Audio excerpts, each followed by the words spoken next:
अस्सलामुअलैकुम students, welcome back to doctor बेरीज़ class. आज भी हमारा एक टॉपिक है जिसमें हम लोग सेल ऑर्गेनेली के बारे में स्टडी करेंगे।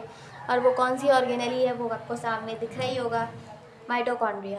ठीक है, माइटोकॉन्ड्रिया के लिए सब बच्चों के दिमाग में सबसे पहले एक सेंटेंस ज़रूर आता है, mitochondria is the powerhouse of the cell. ठीक है, इसका मतलब क्या है कि माइटोकॉन्ड्रिया जो है सेल में एनर्जी फॉर्म करता है। ठीक है, माइटोकॉन्ड्रिया कुछ इस शेप का होता है।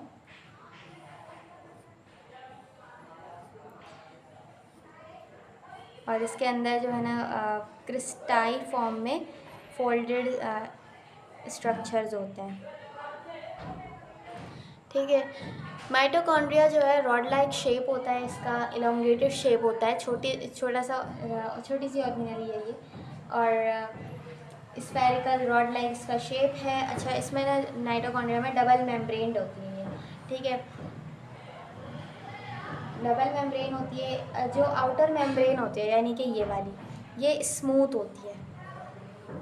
ठीक है, आउटर मेम्ब्रेन स्मूथ होती है, बट जो इनर मेम्ब्रेन है जो कि आपको दिख रही है, ये कुछ फोल्डेड शेप में है, जिसको हम कहते हैं क्रिस्टाई या क्रिस्टी कहते हैं इसको। ठीक है, तो ये इसके आउटर और इनर में फ़र्क होता है। अच्छा, इसकी आउटर मेम्ब्रेन और इसकी इनर मेम्ब्रेन के बिटवीन में जो स्पेस है उसको हम कहते हैं इंटर मेम्ब्रेन स्पेस। ठीक है।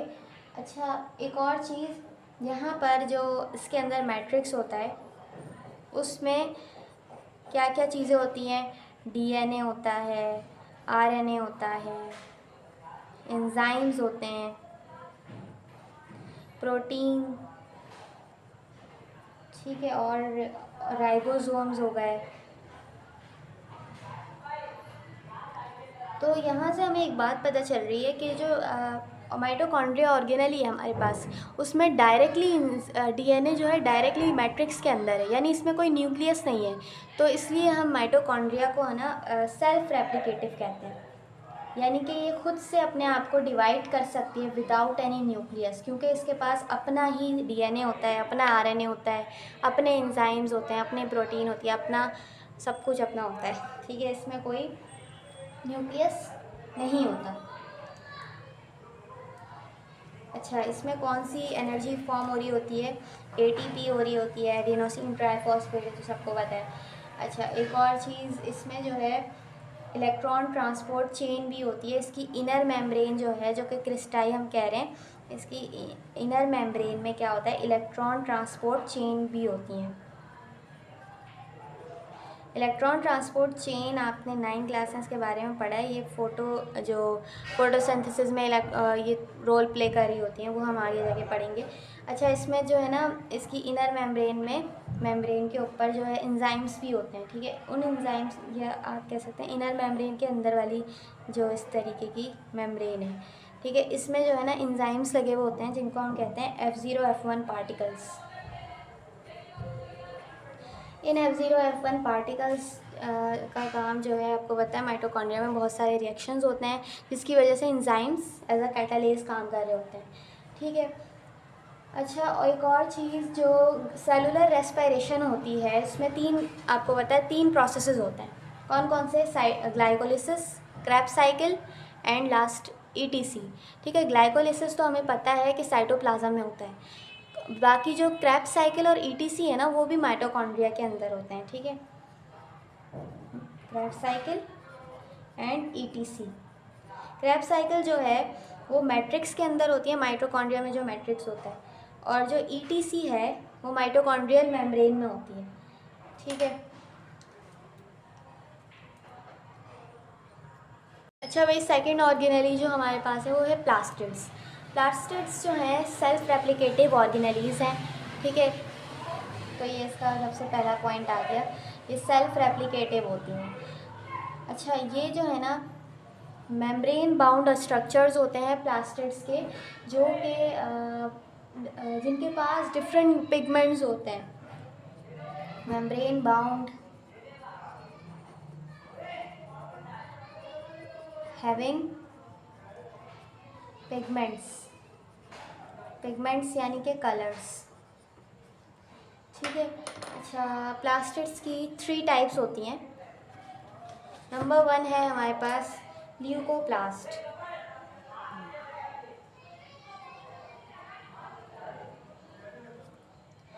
ल्यूकोप्लास्ट के कुछ इम्पॉर्टेंट पॉइंट्स ये हैं कि ल्यूकोप्लास्ट में कलर ही नहीं होता, ठीक है, ये कलरलेस होता है, ये इसकी एक इम्पॉर्टेंट बात है। दूसरा ये है कि ये फूड स्टोर करता है। और तीसरा आ जाता है, अच्छा पहले तो इसकी कलरलेस एक प्रॉपर्टी आ गई, दूसरा स्टोर फूड इसका फंक्शन आ गया, तीसरा हम इसकी लोकेशन की बात करेंगे। ठीक है, ये ल्यूकोप्लास्ट जो है प्लांट्स के अंडरग्राउंड पार्ट्स में होते हैं, जैसे कि रूट्स और ट्यूबर्स। ठीक है, रूट्स एंड ट्यूबर्स, सिर्फ इसी में नहीं और भी अंडरग्राउंड पार्ट्स होते हैं, उसमें भी होते हैं। ठीक है, आप कैसे सीधा सीधा कह सकते हैं भाई leucoplast are present in underground part of the plant. Next type है आपके पास क्रोमोप्लास्ट, क्लोरोप्लास्ट नहीं, क्रोमोप्लास्ट। ठीक है, क्रोमोप्लास्ट में जो है ग्रीन कलर के अलावा तमाम कलर्स होते हैं। ऑल पिगमेंट्स एक्सेप्ट ग्रीन, देखो इसको ग्रीन कलर से हेट करता है ग्रीन कलर, और मैं इसके पॉइंट्स भी ग्रीन से लिख रही हूँ। ठीक है, पॉइंट नंबर 1 है इसमें तमाम पिगमेंट्स होते हैं, तमाम कलर्स होते हैं, लेकिन एक्सेप्ट ग्रीन कलर नहीं होता। ठीक है, इसमें ग्रीन कलर नहीं होता। अब इसकी हम लोकेशन की अगर हम बात करें तो ये पेटल्स में, पेटल्स, फ्लावर्स, वेजिटेबल्स और लीव्स। अच्छा, लीव्स की अगर हम बात करें ना तो ग्रीन लीव्स में नहीं होंगे, कुछ प्लांट्स के लीव्स डिफरेंट कलर्स के होते हैं जिनमें क्रोमोप्लास्ट होता है। अगर आप कोई भी लीव देखें कि भाई जिसमें ग्रीन कलर नहीं हो तो वो आप समझ जाए कि भाई इसमें क्रोमोप्लास्ट है। ठीक है, अच्छा ये जो है प्लांट्स की हेल्प करते हैं पॉलिनेशन में और फ्रूट डिस्पर्सल में।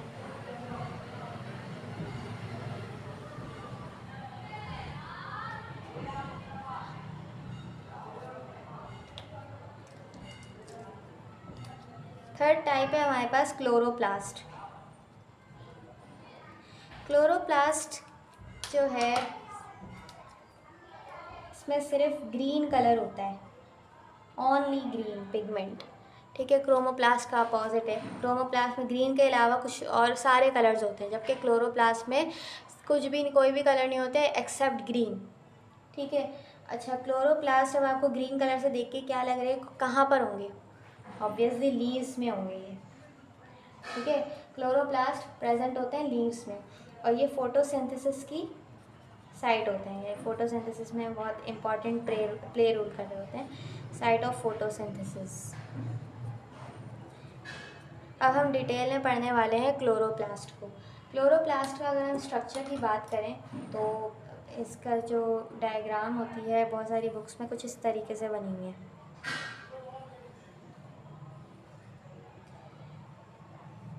डबल मेम्ब्रेन बाउंड डायग्राम होती है।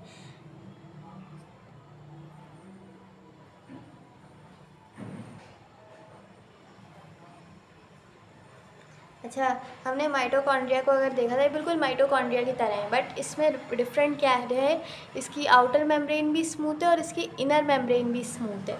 जबकि माइटोकॉन्ड्रिया में आउटर मेम्ब्रेन तो स्मूथ थी लेकिन इनर मेम्ब्रेन जो है ना क्रिस्टी फॉर्म में थी, लेकिन इसमें इनर मेम्ब्रेन भी स्मूथ है। इसके अंदर क्या होता है, बहुत सारे जो है ना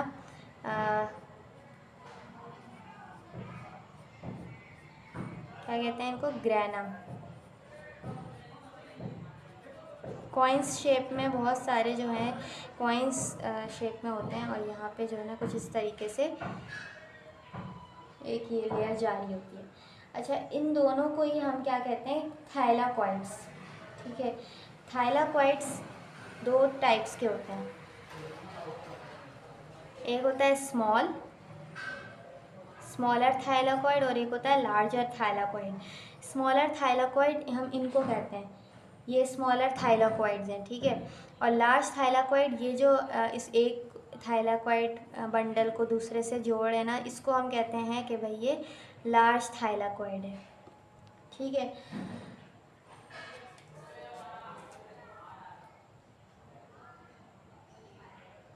नेक्स्ट हम बात करते हैं ग्रेना की।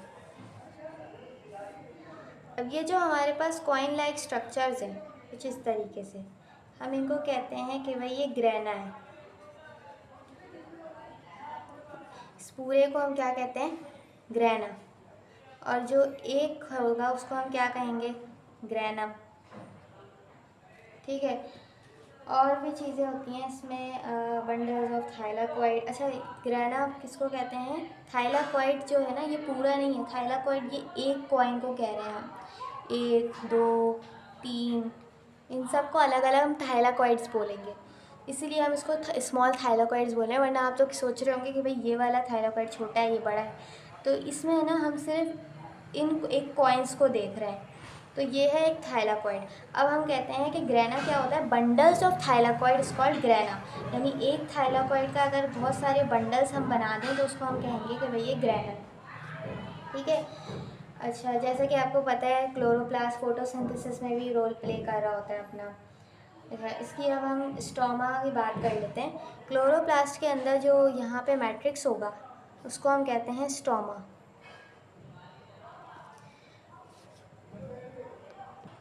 अच्छा, फोटोसिंथेसिस में 2 प्रोसेस हो रहे होते हैं। ठीक है, एक होता है लाइट रिएक्शन और एक होता है डार्क रिएक्शन। लाइट रिएक्शन जो है ना वो ग्रेना में होता है। ठीक है, membrane in membrane of small thylakoid. Small thylakoids है ना, इसमें इसकी इनर मेम्ब्रेन में होगा। ठीक है, लाइट रिएक्शन कहाँ होता है? ग्रेना में। अगर आपके पास MCQs आ जाए कि भाई लाइट रिएक्शन कहाँ होता है, आपके पास अगर ऑप्शन है ग्रेना, या फिर अगर आपके पास एक और ऑप्शन है स्मॉलर थाइलाकॉइड, या आपके पास एक ऑप्शन है बस। ठीक है, अगर ग्रेना नहीं है ऑप्शन में, या ग्रेना के अलावा आपके पास आ जाता है स्मॉल थाइलाकॉइड, तो आप स्मॉल थाइलाकॉइड में लगाएंगे। नेक्स्ट हमारे पास है डार्क रिएक्शन। डार्क रिएक्शन जो है ना स्टोमा में होता है, यानी कि क्लोरोप्लास्ट के मैट्रिक्स में हमारा जो है डार्क रिएक्शन होता है।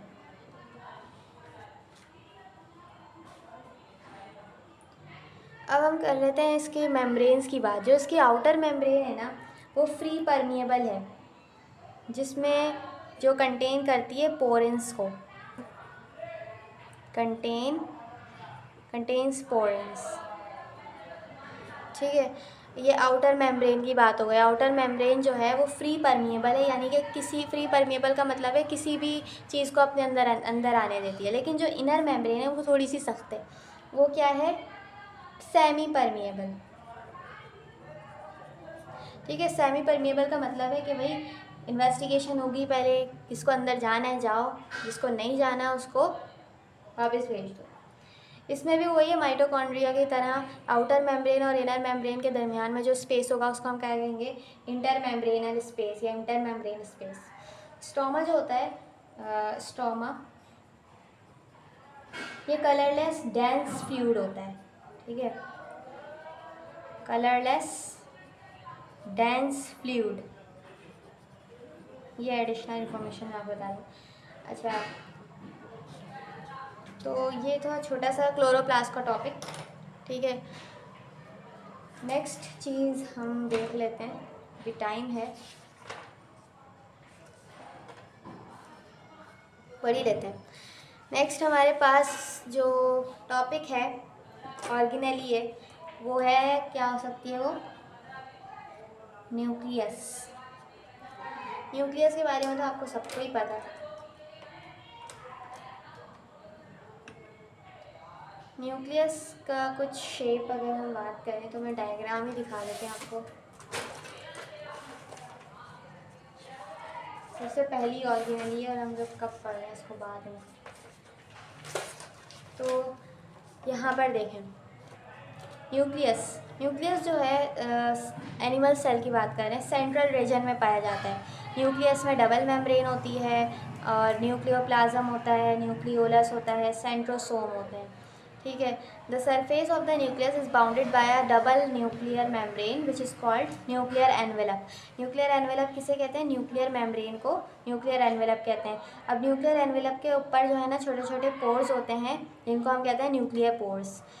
न्यूक्लियस के अंदर जो फ्लूइड होता है, ठीक है, न्यूक्लियस के अंदर जो फ्लूइड होता है उसको हम कहते हैं न्यूक्लियोप्लाज्म। न्यूक्लियोप्लाज्म। अच्छा, जो एंड में हमारे पास अंदर डार्क स्टेनिंग रीजन होगा उसको हम कहेंगे न्यूक्लियोलस, जहाँ पे जो थ्रेड लाइक मतलब जो जहाँ पे जो है ना बहुत ज़्यादा अंधेरा होता है, ठीक है, डार्क रीजन होता है वो बहुत ज़्यादा। The thread like structures in the nucleus are called chromosomes. ठीक है। Chemically chromosome consist of DNA and protein. Chromosomes किससे मिलकर बनता है?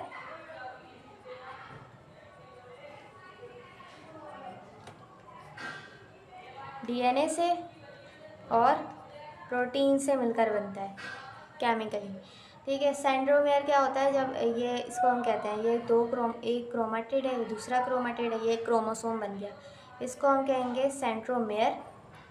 ठीक है। और ये एक सिंगल क्रोमेटिड में भी होगा, इसको हम क्या कहेंगे? सेंट्रोमेयर। केमिकली क्रोमोसोम, अच्छा ये हो गया। Nucleus controls different activities of the cell. ठीक है, छोटा सा टॉपिक था न्यूक्लियस का, ये सिर्फ ये 9th क्लास का हमने पढ़ा। अब हम मैट्रिक का कुछ एडिशनल भी पढ़ेंगे। ठीक है, तो जहाँ तक हमने पढ़ लिया है कि भाई न्यूक्लियस जो है, न्यूक्लियस में न्यूक्लियोलस होता है, न्यूक्लियोप्लाज्म होता है, न्यूक्लियर एनवेलप है, न्यूक्लियर पोर्स हैं, सेंट्रोसोम्स हैं। ठीक है, ये सब चीज़ें होती हैं। अच्छा, डीएनए जो न्यूक्लियस के अंदर है, ठीक है, अगर हम उसकी बात करें तो डीएनए जो है बहुत सारी जब न्यूक्लियोटाइड्स मिलती हैं तो क्या बनता है? DNA made up of many nucleotides. अच्छा, न्यूक्लियोटाइड्स भी किस किस चीज़ों से बनती हैं? न्यूक्लियोटाइड्स जो हैं 3 चीज़ों से मिलकर बनती हैं। नाइट्रोजन बेस,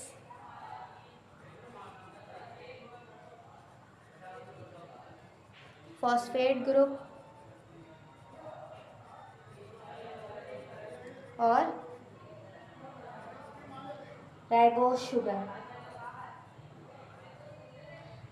डीएनए की अगर हम बात करें तो यहाँ पे होगा डीऑक्सीराइबोस शुगर। और आरएनए भी बिल्कुल सेम होता है। आरएनए भी न्यूक्लियोटाइड से मिलकर बनता है बहुत सारी। और न्यूक्लियोटाइड्स किन किन चीज़ों से? आरएनए का न्यूक्लियोटाइड की अगर हम बात करें तो उसमें भी नाइट्रोजन बेस होता है, उसमें भी फॉस्फेट ग्रुप होता है, और उसमें जो है शुगर में चेंज होती है, उसमें राइबोस शुगर होती है। किसमें? आरएनए में।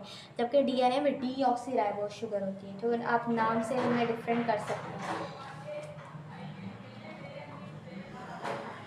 अच्छा, यहाँ पर अगर हम इस डीऑक्सीराइबोस शुगर में और राइबोस शुगर में डिफ्रेंशिएट करें तो डीऑक्सीराइबोस, डी यानी कि कम, लेस, ऑक्सीजन से निकला है, ऑक्सीजन एटम, तो हम कह सकते हैं कि जो डीएनए में शुगर होती है, ठीक है, वो जो राइबोस शुगर होती है डीएनए में, उसमें एक मतलब ऑक्सीजन कम होता है। ठीक है, एक ऑक्सीजन कम होता है आरएनए में, आरएनए के मुकाबले में।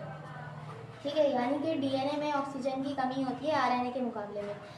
डीएनए जो है ना थ्रेड लाइक स्ट्रक्चर्स होते हैं, और इसके अलावा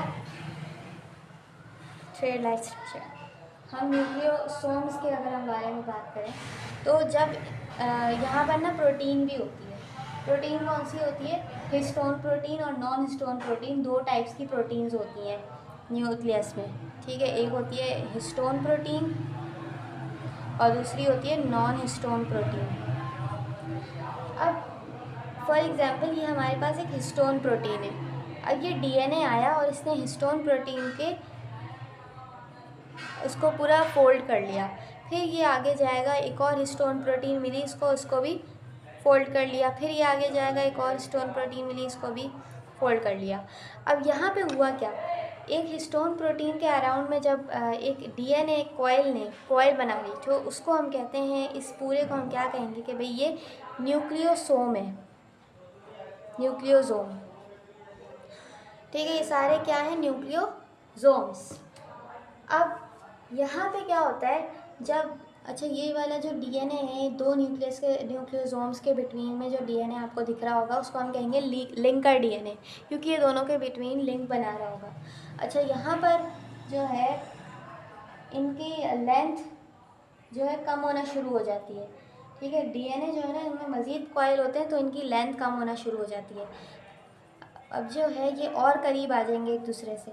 ठीक है, इस तरीके से इनकी लेंथ कम होते होते क्या होता है, ये इतने छोटे छोटे बन जाते हैं, एक दूसरे के इतने करीब आ जाते हैं। फिर इस स्टेज को हम कहते हैं कि भाई ये क्रोमाटिन है। ठीक है, ये क्रोमाटिन है। अब क्रोमाटिन क्या होगा, उसमें क्रोमाटिन कंडेंस होगा, फिर वो क्या बनेगा, क्रोमाटिड्स फिर जो है एक दूसरे से मिलेंगी, दो क्रोमाटिड्स मिलके या फिर एक ही बना देते हैं, तो उसको हम कहते हैं क्रोमोसोम्स। इस तरीके से क्रोमोसोम बनता है। तो हमने पूरा न्यूक्लियस के अंदर किस तरीके से क्रोमोसोम बनता है वो बता दिया। ठीक है, ये छोटा सा प्रोसेस था। अब हमारे पास एक क्वेश्चन है, which material are present in matrix like stoma, nucleoplasm, mitochondrial matrix etc. मतलब इस तरीके से ना आपके पास क्वेश्चन आ सकते हैं शॉर्ट क्वेश्चन में कि न्यूक्लियोसोम में कौन कौन से पार्टिकल्स होते हैं। तो आपको ये नाम याद रखना है कि भाई न्यूक्लियोसोम है तो वो न्यूक्लियस के अंदर वाला फ्लूइड है। ठीक है, और अगर माइटोकॉन्ड्रियल मैट्रिक्स है तो वो माइटोकॉन्ड्रिया वाला है, स्टोमा है तो वो क्लोरोप्लास्ट के अंदर वाला मैट्रिक्स है। तो उसके अंदर आपको बताना है कि भाई कौन कौन से मटेरियल्स प्रेजेंट होते हैं। तो इस तरीके से ना आप अलग अलग करके हेडिंग्स डालें और उसमें मटेरियल्स कौन कौन से हैं उसमें लिखें अलग अलग करके। अच्छा यहाँ पर जो है ना न्यूक्लियस के अंदर और साइटोप्लाज्म के अंदर, दोनों के अंदर तीनों टाइप्स, राइबोसोम की तीनों टाइप्स होती है।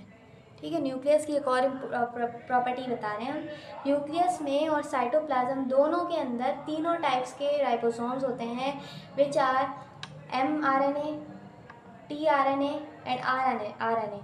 M for messenger RNA, transport RNA and ribosomal RNA। जो कि तीनों जो है वो आपके न्यूक्लियस में पाए जाते हैं।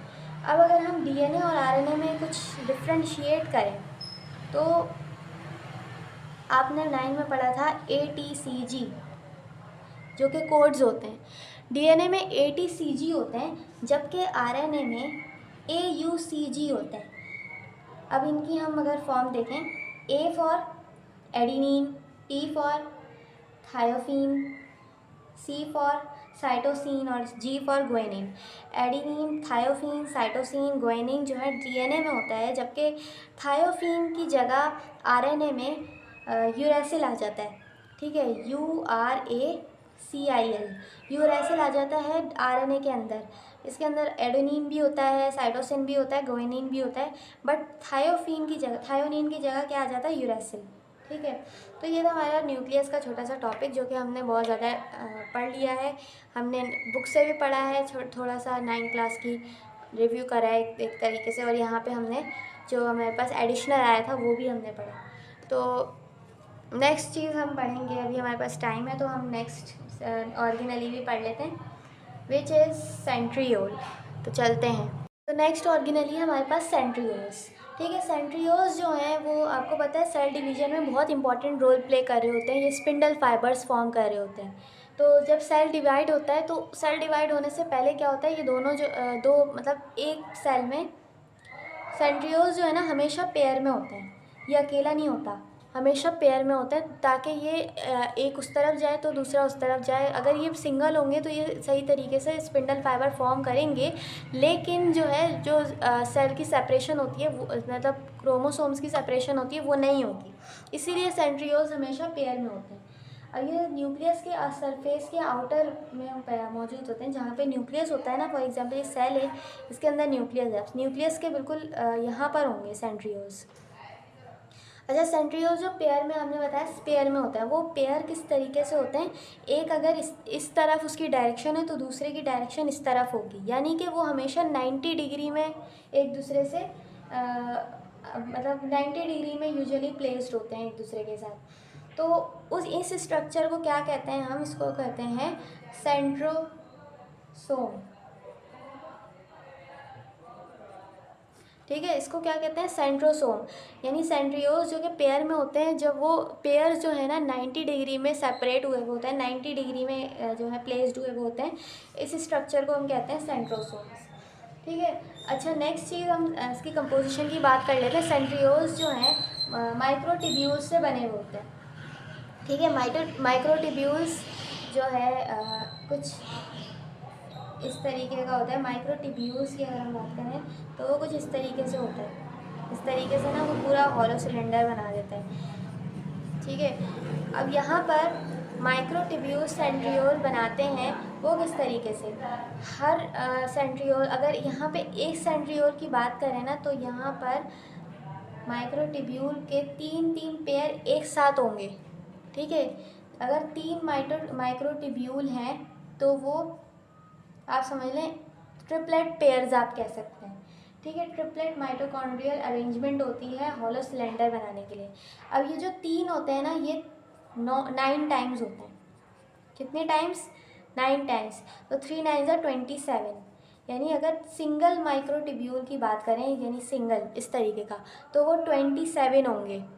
लेकिन हम हमेशा किस तरीके से बात करेंगे कि ट्रिपलेट पेयर्स बना के रखते हैं। ठीक है।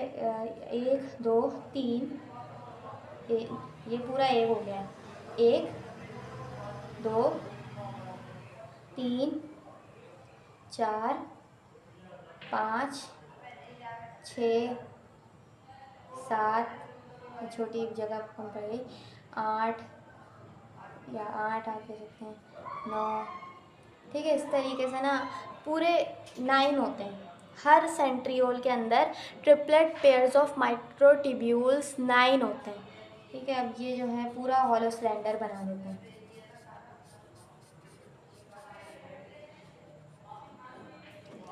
जब हम कोई रिवीजन करेंगे तो उसकी डायग्राम मैं आपको दिखाऊंगी। अच्छा, अभी हमारे पास जो अवेलेबल डायग्राम है वो ये है। तो यहाँ पे अगर आप देखें जो सेंट्रियोल्स हैं, ठीक है, वो हॉलो सिलेंडर की फॉर्म में है। अब यहाँ पे अगर आप फोकस करें तो ये 1 2 3, ठीक है, 4 5 6। अच्छा, ये जो है ना, ये आपको दिख रहे होंगे, ये इस तरफ है 3 ऐसे हैं, 3 ऐसे हैं, यानी कि वे ट्रिपलेट पेयर्स बनाए हुए हैं। अगर हम 3 को काउंट करें तो कितने हैं, 1 2 3 4 5 6 7 8 9। ठीक है। 9 पूरे ट्रिपलेट पेयर्स हैं।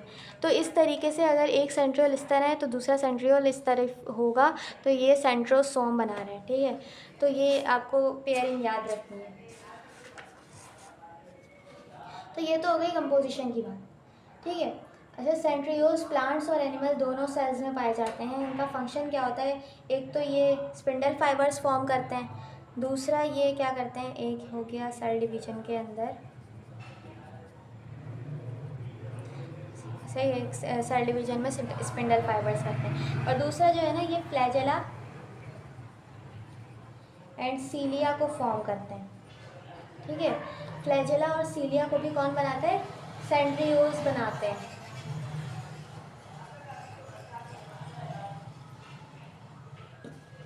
फ्लैजेला और सीलिया के बारे में हम देख लेते हैं। हमारी बुक में तो नहीं है, लेकिन 9th क्लास की बुक में हमें मिल गया है, तो मैं आपको दिखा देती हूँ। तो ये देखें, लास्टली हम देख सकते हैं cilia and flagella. Some eukaryotic cells have extensions that look somewhere like hair. these structures are called cilia. यानी कि आप देख सकते हैं यहाँ पे हमारे पास सीलिया जो है, ये छोटे छोटे आपको हेयर लाइक स्ट्रक्चर दिख रहे हैं, ये यूनिसेलुलर, ठीक है, हेयर लाइक स्ट्रक्चर दिख रहा है आपको, इसको हम कह रहे हैं cilia. And some cells have whip like extensions called flagella. तो यहाँ पे आप देखें एक बड़ी सी विप लाइक स्ट्रक्चर है जिसको हम कहते हैं फ्लैजेला। ठीक है। Cilia and flagella consist of 9 pairs of microtubules which surround a single central pair. तो ये सब तो इम्पॉर्टेंट नहीं है। They are connected to the basal body, basal body से कनेक्ट हुए हैं। The basal body serves to make an anchor a cilium and flagellum to the same. तो मेन चीज़ यही है कि सीलिया और फ्लैजेला होते क्या हैं, तो वो आपने देख लिया, ये फ्लैजेला है और ये सीलिया है। सीलिया और फ्लैजेला जो है ना, जो यूनिसेलुलर ऑर्गेनिजम्स हैं उनको उनकी मूवमेंट में मदद करते हैं। ठीक है। नेक्स्ट चीज़ हमारे पास आ जाती है ट्यूब्यूलन प्रोटीन। ठीक है, ये जो सेंट्रियोल्स होते हैं वो टिब्यूलन प्रोटीन से बने हुए होते हैं, क्योंकि आपको पता है ये माइक्रोटिब्यूल्स से बने हुए होते हैं। तो माइक्रोटिब्यूल्स किससे बने हुए होते हैं? टिब्यूलन प्रोटीन से बने हुए होते हैं। तो ये तो हमारा आज का छोटा सा टॉपिक। तो इसमें अगर कोई जितने भी हमने ऑर्गेनेलीज पढ़ ली हैं उन सब में कोई भी क्वेश्चन हो तो आप पूछ सकते हैं। अल्लाह हाफ़िज़।